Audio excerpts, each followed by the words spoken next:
ผมนายอาร์ตเองนะครับผมวันนี้ผมกำลังไปที่มหาลัยของผมนะครับผมซึ่งวันนี้มาที่วันผมโคตรตัวของผมเลยอื่นสายครับมันรีบขับอยู่ครับผม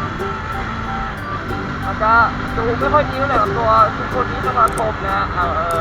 ตอนนี้เสียงลมยังแรงเลยครับเพราะว่าผมตื่นสายนะตอนนี้กำลังไปมอครับวันเดี๋ยวผมตื่นตี 4 ตี 5ไปมอไอ้ผมตื่นตี 5 ครึ่งอาบน้ำอีกโอ้โหก็รอบกับ6 โมงแล้วนะก็เลยโอ้โหสั่งจริงนะกำลังรีบขับกันอยู่ครับวันนี้ก็ไม่พูดอะไรนะผมตั้งใจขับนะฮะเดี๋ยวนี้ผมจะพูดไปบางช่วงนะครับก็ผมจะตั้งใจกันขับมอเตอร์ไซค์ผมนะได้ไม่มีสมาธิหลุดนะครับผมได้ปลอดภัยครับผมนะครับ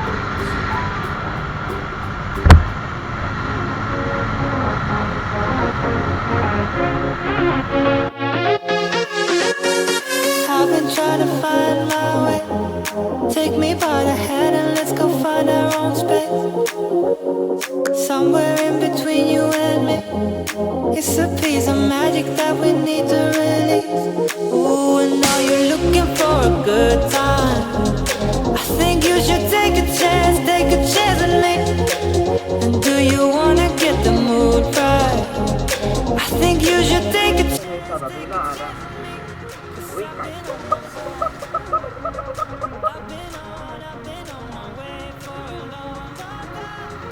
You've been on your way. You've been on your way for all your life.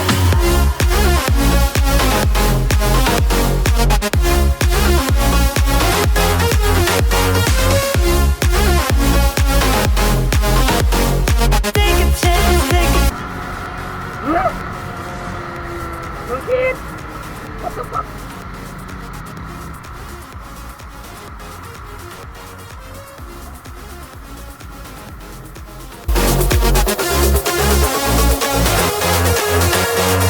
I can see the fire escape,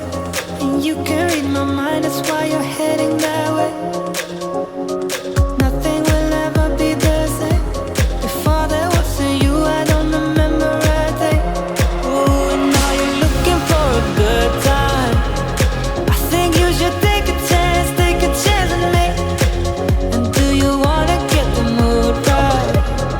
I think you should take a chance with me. 'Cause I've been on my way. I've been on my way for a long, long time. You've been on your way. You've been on your way, yeah, for all your life.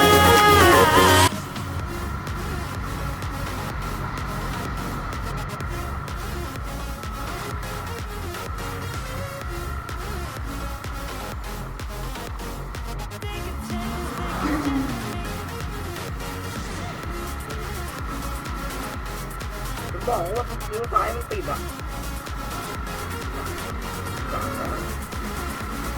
ติดไหมไม่ติดกูได้เข้าติดกูออกติดไหมเมื่อไหร่มันโคตรสุดอ่ะพวกเราจะถึงแล้วเว้ย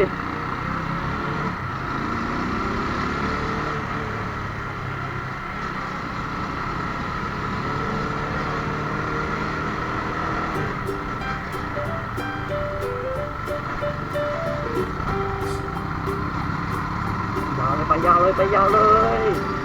เร็วอันนี้ก็ไม่เหลือไปที่ให้มึงหน่อยแล้วรถที่นะครับของที่เก่งรถกูตายแล้วผมคุณอะข้าวเช้าข้าวพอคือไม่แดกอะไรเลยกูทำงานเลยยังไม่ข้าวเลย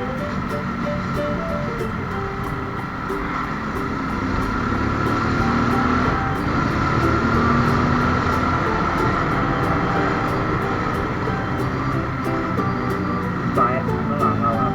แต่เราจับไม่หมดไม่ว่าใส่ท่อหนู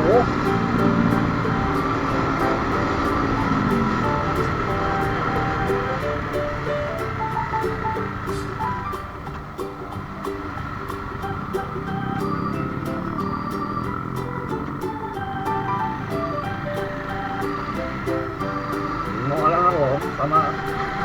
ครึ่งแหละจริงๆในเวลาประมาณ30 กว่านาทีนั้นในการขับนะผมแต่ว่าผมไม่กล้าหรอกไม่ใช่เอาละเว้ยถึงที่แท้ถูกแม่งยั่วผ่าของแท้